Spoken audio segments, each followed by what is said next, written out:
Bonjour et bienvenue dans cette nouvelle vidéo. Aujourd'hui, le thème abordé est le fait de juger les gens selon leur apparence. Quelles sont les composantes de l'apparence? L'apparence pourrait se définir en 3 points. Premier point, l'image générale. Elle se traduit par la présentation, le style, le charisme ou même l'attitude d'une personne.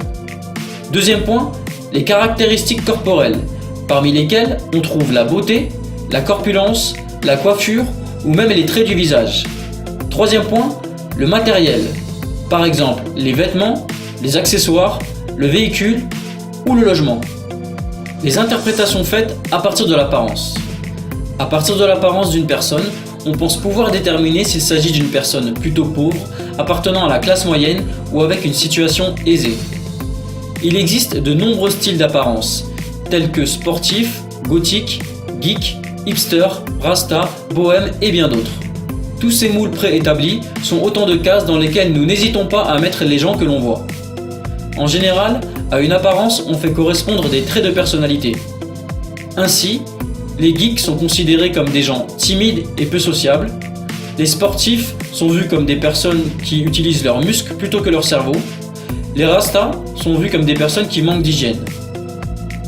Nous faisons l'erreur de considérer toutes ces informations comme fiables, alors qu'il ne s'agit concrètement que de suppositions.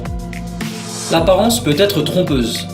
Dans les faits, une grande partie des gens n'ont pas l'apparence qui leur correspond, mais plutôt l'apparence soit de la personne qu'ils voudraient être, soit de la personne qu'ils pensent être, soit de la personne qu'ils veulent être aux yeux des autres.